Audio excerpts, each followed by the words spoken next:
हिंदुस्थानाचं आराध्य दैवत राजे छत्रपती शिवाजी महाराज,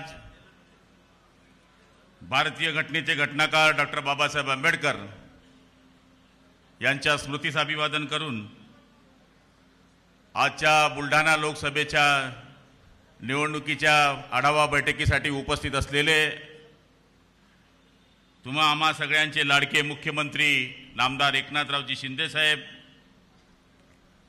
या राज्याचे माजी मंत्री आदरणीय शिंगणे साहेब, आदरणीय कुटे साहेब, या ठिकाणचे उमेदवार आदरणीय प्रतापरावजी जाधव साहेब, आदरणीय संजयरावजी गायकवाड, आदरणीय श्वेताताई, आदरणीय आकाश भाऊ, आदरणीय संजयजी रायमुरकर, व्यासपीठावर बसलेले सगळे सर्व पक्षाचे जिल्हाध्यक्ष, माजी आमदार, समोर बसलेले सगळे माझे बंधू भगिनी आणि पत्रकार मित्रांनो, खरं म्हणायला गेलं तर या ठिकाणी ही आज आढावा बैठक होते आहे आणि ती आढावा बैठक होण्याचा दिवस सुद्धा आज पवित्र दिवस आहे। आज परमपूज्य डॉक्टर बाबासाहेब आंबेडकर यांची 133वी जयंती पूर्ण विश्व या ठिकाणी साजरी करते आहे।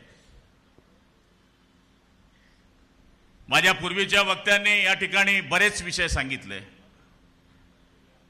आणि हे विषय सांगण्यापेक्षा लोकांच्या सगळ्यांच्या लक्षात आहे। माझं तर एकच म्हणणं आहे की समृद्धी महामार्ग आपण सांगण्याची गरज नाही आहे। जे लोक समृद्धी महामार्गावरून वापरतात त्याच्यामध्ये फक्त भाजप, शिवसेना किंवा आपल्याच विचाराचे लोक वापरतात असं नाही आहे। जे काही चोर लोक आपल्यावर बोलतात ते सुद्धा त्या रस्त्यावरून वापरतायत। ईमानदार के लिए लहर है मोदी, बेईमानों के लिए जहर है मोदी और देश के गद्दारों के लिए कहर है मोदी। नजर नजर में रहना भी कमाल होता है, नफस नफस में बिखरना भी कमाल होता है। बुलंदियों पे पहुंचना कोई कमाल नहीं, बुलंदियों पे ठहरना कमाल होता है। प्रतापराव जाधव सांगत होते की आपल्याला गद्दार म्हणतायत। आता गद्दार हा विषय संपलाय। आता आमच्यातलेच काही पोट्टे ते दत्तक घेत आहेत, आमच्यातल्याच लोकांना ते वापस घेत आहेत। आणि आज आपण बघतोय की बुलढाणा या लोकसभेमध्ये मला नेहमी येण्याचा, या ठिकाणी आपल्या आशीर्वादाने या ठिकाणी येण्याचा योग असतो। अशी कुठलीही बुलढाण्याची लोकसभेची निवडणूक नाही की मी आलो नाही। त्याचं कारण बुलढाण्याचं ना आमचं जवळचं नातं आहे। तुम्ही कपाशीवाले, मी कपाशीवाला, तुम्ही सोयाबीनवाले, मी सोयाबीनवाला। त्यामुळे आता नुकसान झालंय थोडं। शिंदे साहेब, आचारसंहितेमध्ये बोलता येणार नाही, पण आमची विनंती आहे की आमच्या या भागामध्ये नुकसान झालंय, लवकरात लवकर ही निवडणूक आटपल्यानंतर आम्हाला मदत व्हावी अशी अपेक्षा आहे। आज या निवडणुकीच्या प्रचाराच्या बाबतीमध्ये मुद्दे सांगितले गेले। आपल्याला निवडणुकीचे मुद्दे आता सांगण्याची गरज नाही, फक्त जे तुम्ही बोललात तो विषय बरोबर आहे।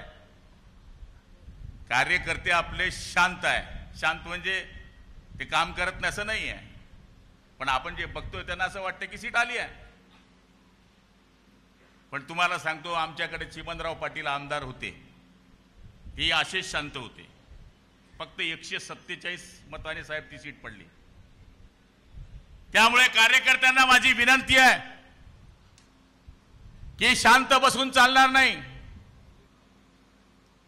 तंबू भी लगा देंगे तो लगा देंगे धूमधाम से, और बंबू भी लगा देंगे तो लगा देंगे धूमधाम से, और भगवा भी लहरा देंगे तो लहरा देंगे धूमधाम से।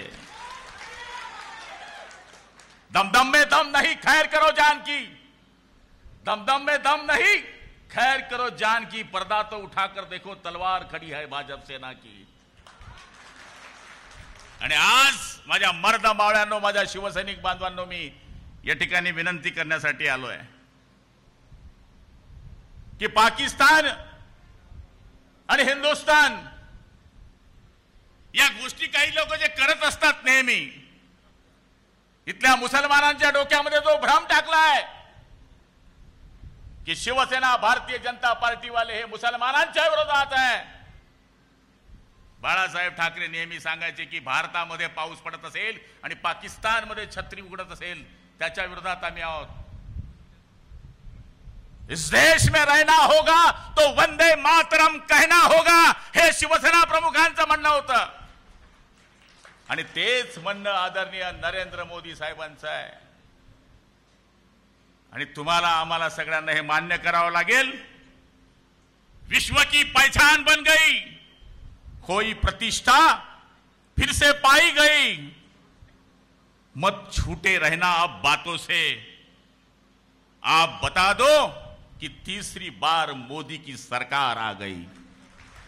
आपल्याला सगळ्यांना या गोष्टीचा विचार करायचा आहे की या निवडणुकीमध्ये ही निवडणूक तुमच्या आमच्या प्रतिष्ठेची निवडणूक नाहीये. या निवडणुकीमध्ये मी आपल्याला सांगितलं की 544 उमेदवार आहेत. त्या उमेदवाराच्या ठिकाणी प्रतापराव जाधव हे उमेदवार नाही. 544 ठिकाणी नरेंद्र दामोदर मोदी हे उमेदवार आहेत. आणि आम्हाला मतदान हे प्रतापराव जाधवांना न देता मोदी साहेबांना मतदान करायचं आहे. या देशाच्या कल्याणाकरता मतदान करायचं आहे. या देशाच्या प्रगतीकरता मतदान करायचं आहे. आज आपण चौफेर बघतोय, राज्य सरकारने जी कामं केली त्या कामामध्ये जल जीवन मिशन नावाचा जो उल्लेख केला गेला त्या खात्याचा मी मंत्री आहे. या देशामध्ये आणि या राज्यामध्ये 43 गावांमध्ये 37,000 योजना मंजूर करण्यात आल्या. जे काँग्रेसवाले बोलतात त्यांना एकच सवाल आहे की 75 वर्ष झाली या देशाला स्वातंत्र्य मिळून तुम्ही गावांना पाणी देऊ शकले नाही. पण हा एकमेव पंतप्रधान आहे की ज्यांनी 8 लाख कोटी रुपये फक्त पाण्याकरता दिले आणि आज आपल्या प्रत्येक गावामध्ये नळ योजनेचं काम सुरू आहे. म्हणून मी आपल्याला प्रार्थना करणार आहे की आपण या ठिकाणी स्थिर न राहता उद्यापासून मतदान यादीचा अभ्यास केला पाहिजे. कोण माणूस गावाला गेलाय, कोण माणूस गावावरून आणता येतो, कोणाच्या घरी लग्न आहे, कोण माणूस आजारी आहे, कोण माणूस मतदानाला जाऊ शकत नाही, याची शॉर्ट लिस्ट करण्याची प्रतापरावची फार मोठी गरज आहे. अपंग माणसं आहे, वृद्ध माणसं आहे, उदाण्याचे दिवस आहे, लग्नाचे दिवस आहे. चला माझं मत दिलं तर काही फरक पडत नाही, नाही दिलं तरी काही फरक पडत नाही, असा जो लोकांमध्ये चुकीचा गैरसमज आहे तो कार्यकर्त्यांनी हेरला पाहिजे. जो बूथवर मतदान नेईल त्या पक्षाचं मताधिक्य 100% वाढतं आणि मतदान काढण्यामध्ये आपली बरोबरी कोणी करू शकत नाही. त्याच्याकरता आपल्याला सगळ्यांना नियोजन करावं लागणार आहे. मी आदरणीय शिंदे साहेबांना या ठिकाणी एवढीच विनंती करणार आहे की ज्याप्रमाणे बुलढाण्यामध्ये संघटनेच्या 6च्या 6 सीट मग भाजप असेल, शिवसेना असेल आणि राहिले होते तर अजितदादांचे माननीय शिंगणे साहेब इकडे आले. हे दोघंच आपसात लढायचे. आता प्यार का वादा 50-50 झालाय, दोघांचा आय लव्ह यू झालाय. तुम्हीच एकमेकाच्या विरुद्ध लढायची, गाडी पलटी टांगे फरार, आता काय राहिलंय.